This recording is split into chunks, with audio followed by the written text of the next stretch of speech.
Bismillahirrahmanirrahim. Assalamualaikum warahmatullahi wabarakatuh. Innal hamdalillah nahmaduhu wa nasta'inuhu wa nastaghfiruh wa na'udzu billahi min shururi anfusina wa min sayyiati a'malina. May yahdihillahu fala mudilla lahu wa may yudlil fala hadiya lahu. Asyhadu an la ilaha illallah wahdahu la syarika lah wa asyhadu anna Muhammadan abduhu wa rasuluh la nabiyya ba'dah. Allahumma salli wa sallim mubarik ala nabiyyikal mustafa wa ala alihi wa sahbihi wa man tabi'ahum bi ihsanin ila yaumiddin. Alhamdulillah, para pemirsa yang dirahmati Allah Subhanahu wa taala, kembali kita berjumpa dalam kajian Silsilah Akidah, sebuah kajian yang cukup mendasar dalam agama kita, yang selayaknya setiap kita berusaha untuk memahami karena pentingnya permasalahan ini. Para pemirsa yang dirahmati Allah SWT, dalam silsilah kajian kita yang pertama telah kita sampaikan untuk apa manusia diciptakan oleh Allah SWT, dan telah dijawab dengan gamblang oleh Allah SWT, bahwasanya kita diciptakan Allah dalam rangka untuk mengabdi dan beribadah kepada Allah SWT, mentauhidkan Allah dalam semua ibadah yang kita lakukan. Wa ma khalaqtul jinna wal insa illa liya'budun ma uridu minhum min rizqin wa ma uridu ayut'imun. Demikian pula telah kita sampaikan pada silsilah kajian yang kedua, kenapa kita mesti harus beribadah kepada Allah SWT? Apakah Allah membutuhkan ibadah kita? Ataukah apa di balik hikmah Allah SWT memerintahkan kita beribadah kepada Allah SWT apabila Allah tidak membutuhkan kita?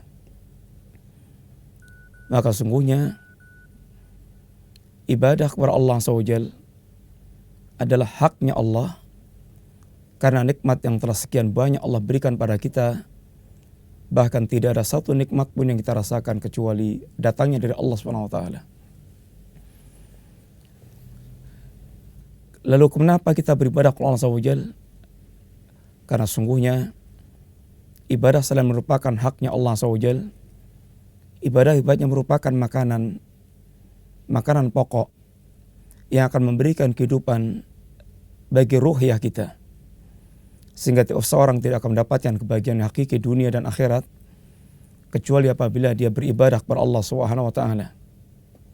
Karena apabila seorang dia tidak beribadah kepada Allah, maka sungguh dia akan terjatuh dalam penghambaan kepada selain Allah SWT. Sebagaimana ungkapan Al-Imam Ibn Al-Qayyim Al-Jauziyah rahimahullah ta'ala, harabu min riqil ladzi khuliqu lah. Manusia mereka lari dari menghamba kepada Allah Subhanahu wa taala. Fabulu firiq syaitan wal hawa. Akan tapi akhirnya mereka terjerumus dalam penghambaan kepada syaitan dan kepada al-hawa. Para pemirsa yang rahmati Allah SWT, mari kita lanjutkan kajian silsilah akidah kita. Setelah kita membahas dua permasalahan yang kita anggap cukup penting, dan itu merupakan dasar pembicaraan kita untuk kita berbicara akidah secara umum. Akidah yang diajarkan oleh Allah SWT, akidah yang diajarkan Rasul kita SAW, dan akidah yang diwariskan oleh para sahabat Nabi kepada kita sekalian, yang itu semuanya merupakan sumber dalam kita memahami dan mengambil akidah, sehingga merupakan akidah yang shafiyah, akidah yang bening dan lurus, akidah yang tidak ada penyimpangan di dalamnya. Ma'asyiral muslimin, para pemirsa yang rahmati Allah Subhanahu wa taala, sesungguhnya bicara masalah akidah, lebih-lebih di zaman kita sekarang ini, sebuah kebutuhan, bahkan kebutuhan yang bisa dibilang kebutuhan yang mutlak. Ada alasan penting kenapa kita mesti membicarakan masalah akidah. Di antaranya kita melihat fenomena yang merebak di tengah-tengah masyarakat kita. Betapa sangat banyak fenomena-fenomena yang merupakan amaliyah yang bertentangan dengan akidah seorang muslim, akidah orang yang telah mengucapkan dua kalimat syahadat, asyhadu an la ilaha illallah wa asyhadu anna Muhammad Rasulullah. Di depan mata kita melihat, menyaksikan berbagai macam amaliyah yang menyedihkan tentu bagi orang yang mereka memahami permasalahan akidah dan memahami segala dampak yang berkaitan dengan penyimpangan akidah Islam. Yang kedua, betapa kita melihat semua fenomena yang merupakan penyimpangan tersebut didasari karena ketidaktahuan, karena kebodohan, karena tidak pengertian bahwa seluruh amal-amal yang dilakukan yang menyimpang tersebut perkara yang bertentangan dengan agama dia, perkara yang sangat merusak agama dia. Mereka tidak sadar kalau perkara itu merupakan perkara yang akan menghancurkan agama dia, sehingga mereka melakukan seakan tanpa dosa dan tanpa beban. Yang ketiga, di tengah-tengah umat yang telah tersebar kebodohan yang seperti ini dan fenomena amaliyah yang bertentangan agama yang sangat meluas, kita mendapatkan banyaknya para duat, kita mendapatkan banyaknya para dai yang disifatkan Rasulullah sallallahu alaihi wasallam du'atun ala abwabi jahannam, yang mereka memimpin umat, akan tapi memimpin umat dalam kepemimpinan dikatakan Nabi a'immatul mudhillun, para pemimpin yang menyesatkan. Keberadaan para dai, para penyeru yang berada di pintu-pintu jahanam, keberadaan para pemimpin yang menyesatkan umat, ini merupakan faktor lain yang menjadikan umat demikian rupa terjerumus dalam perkara-perkara yang sangat menyedihkan bagi orang mereka memahami dan mengetahui tentang akidah Islam. Ma'asyiral muslimin, para pemirsa yang dirahmati Allah Subhanahu wa taala. Tiga perkara ini sungguh yang mendorong kita ingin bicara akidah. Sehingga bagaimana kita meluruskan akidah kita. Karena sungguhnya ini kebutuhan yang sangat mendesak dan merupakan modal yang paling mendasar untuk kita menghadap Allah Subhanahu wa taala. Yang tujuan kehidupan kita telah kita sampaikan, bagaimana kita menjadi hamba dengan semua amal yang kita lakukan di dunia, dengan segala kebutuhan yang kita memenuhi kehidupan kita menjadi hamba yang beribadah kepada Allah. Bukan hanya semata beribadah kepada Allah, akan tapi beribadah kepada Allah dalam wujud kita mentauhidkan Allah Subhanahu wa taala. Ma'asyiral muslimin, para pemirsa yang dirahmati Allah Subhanahu wa taala. Akidah sesuatu yang tersimpul dalam hati seorang muslim yang terambil dari kitab dan sunnah, perkara yang harus menjadi perhatian paling utama dan pokok dalam kehidupan seorang muslim. Yang demikian beberapa alasan penting yang sangat perlu kita ketahui kenapa kita mesti merhatikan akidah dengan perhatian sangat serius. Kenapa kita mesti menyisihkan waktu?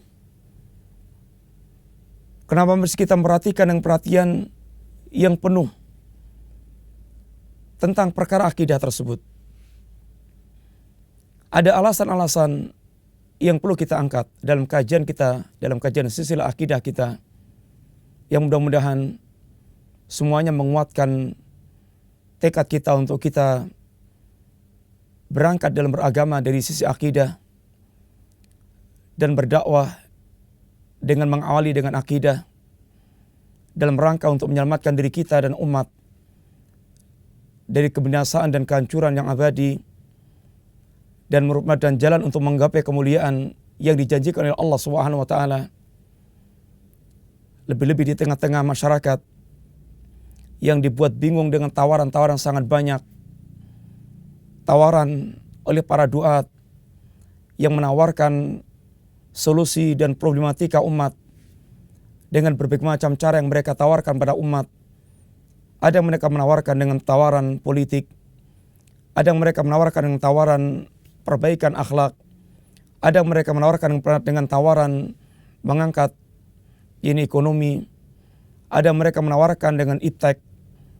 Ini semuanya tampil di tengah-tengah umat yang dia tawarkan itu sebagai solusi perbaikan umat, mengangkat derajat umat, menggapai kejayaan umat, dan seterusnya. Adapun kita yang berusaha untuk meniti jalannya para sahabat, jalannya Nabi dan para sahabat, yang ditegakkan manhaj mereka di atas kitab dan sunnah, dalam mereka beragama dibimbing dan kitab dan sunnah, maka kita berusaha untuk mengawali semuanya tersebut berangkat dari akidah kita, bagaimana kita membangun keyakinan yang lurus dan benar terhadap Allah SWT dan semua perkara akidah yang diajarkan oleh Allah SWT. Alasan-alasan penting yang layak kita angkat. Yang pertama, bahwa lurusnya tauhid dan tertanamnya akidah dalam hati seorang muslim, ini aqidatut tauhid, merupakan asruddin, merupakan pokok daripada agama. Ibarat sebuah bangunan, maka akidah menempati pada posisi pondasinya.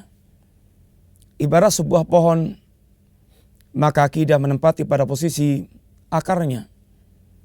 Dan itu yang dia katakan Allah SWT, disampaikan Rasulnya SAW dalam ungkapan-ungkapan ketika membicarakan tentang Islam. Yang Islam ibaratnya merupakan bangunan, yang Islam ibaratnya sebuah tanaman pohon yang sempurna, maka akidah berada pada posisi pondasi dan akar. Sebagaimana diantaranya Allah SWT menyebutkan sebuah kalimat, alam tara kaifa daraballahu mathalan kalimatan tayyibatan kasyajaratin tayyibatin asluha thabitun wa far'uha fis sama' tu'ti kulla hinin bi'idzni rabbiha wa yadribullahu al-amthala lin-nasi la'allahum yatadhakkarun. Apakah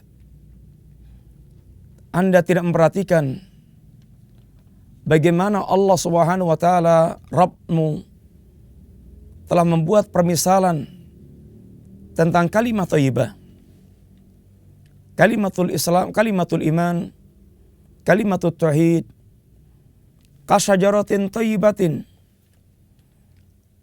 sebagaimana pohon yang baik, asluha thabitun, pohon yang baik adalah pohon yang mereka akarnya kuat, akarnya kokoh, wa faruha fis sama, dan batang percabangannya meninggi, menjulang tinggi, tu'ti ukula kulla hinin bi'idzni rabbiha, dan setiap saat pohon ini dia mengeluarkan buah-buahannya.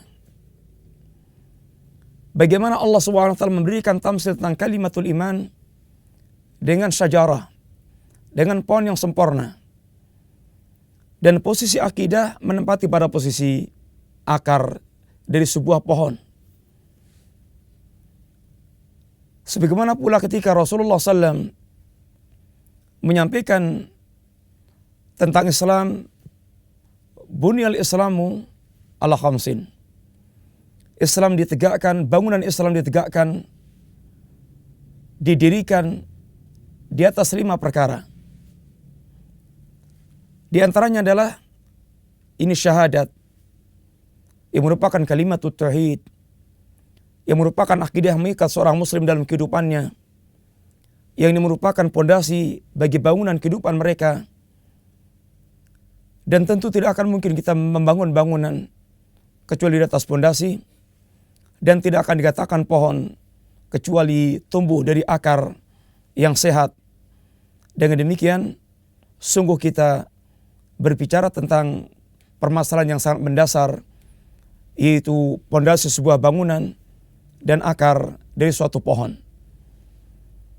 Oleh karena itulah Allah SWT ketika berbicara tentang amal-amal yang akan terangkat diterima oleh Allah SWT, maka tidak akan diterima sebuah amalan, tidak akan diterima sebuah bangunan amal yang kita lakukan kecuali apabila tumbuh dari akidah yang benar, tegak di atas tauhid yang lurus. Simaklah di antaranya firman Allah Subhanahu wa taala, "Afaman assasa bunyanahu ala taqwa minallahi wa ridwanin khairun amman assasa bunyanahu ala syafa jurufin harin fanhara bihi fi nari jahannam." Apakah orang yang mereka membangun bangunan, yang bangunan mereka dibangun di atas dasar takwa kepada Allah dan mencari keridhaan Allah, takwa kepada Allah dan mencari keridhaan Allah, itukah yang lebih baik? Ataukah orang yang mereka membangun bangunan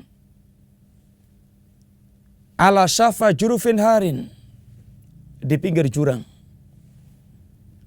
Dia membangun bangunan di pinggir jurang. Fanhara bihi fi nari jahannam. Kemudian bangunan ini longsor sehingga dia longsor bersama dengan bangunan yang dia bangun ke lembah jahanam. Para pemirsa yang dirahmati Allah Subhanahu wa taala, ayat ini Allah Subhanahu wa taala berbicara tentang amalnya orang mukmin dan amalnya orang munafik. Amalnya orang mukmin adalah amal yang ditegakkan di atas takwa minallah, di atas dasar ketakwaan dia kepada Allah Subhanahu wa taala. Dan amal yang ditegakkan di atas ini mencari keridhaan Allah Subhanahu wa taala. Dan ini tidak akan muncul, tidak akan tumbuh kecuali dari akidah yang sahihah, dari akidah yang lurus. Maka amal inilah amal yang makbulah, amal yang akan diterima oleh Allah Subhanahu wa taala. Bukankah setiap kita menginginkan amal kita diterima oleh Allah SWT? Bukankah segala jerih payah kita dalam beramal, baik amal lisan, baik amal anggota badan, atau amalan hati kita, bukankah setiap kita ingin diterima oleh Allah SWT? Maka tidak akan diterima amal kita oleh Allah kecuali tegak di atas pondasi ketakwaan seorang kepada Allah dan mencari keridhaan Allah Subhanahu wa taala. Lalu Allah memberikan perbandingan orang mereka amalnya, amal yang akan mengalami kebinasaan, amal yang akan hancur binasa, amal yang tidak akan diterima oleh Allah Subhanahu wa taala. Siapakah mereka? Yaitu orang-orang munafik, orang-orang yang mereka membangun masjid dirar, orang-orang mereka membangun masjid yang mereka bangun dengan niat yang rusak.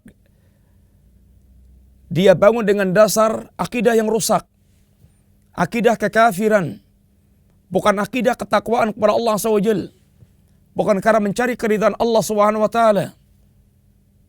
Maka nasibnya bangunan yang mereka bangun, nasibnya amalan yang mereka lakukan, fanhara bihi fi nari jahannam. Maka runtuhlah bangunan itu bersama dengan dia runtuh ke dalam lembah jahanam. Inginkah nasib kita seperti itu? Apabila kita tidak ingin bernasib sedemikian, tentu yang kita inginkan adalah, tentu yang harus kita lakukan adalah bagaimana kita membangun semua amal kita di atas dasar akidah yang sahihah, di atas dasar akidah yang lurus dan benar.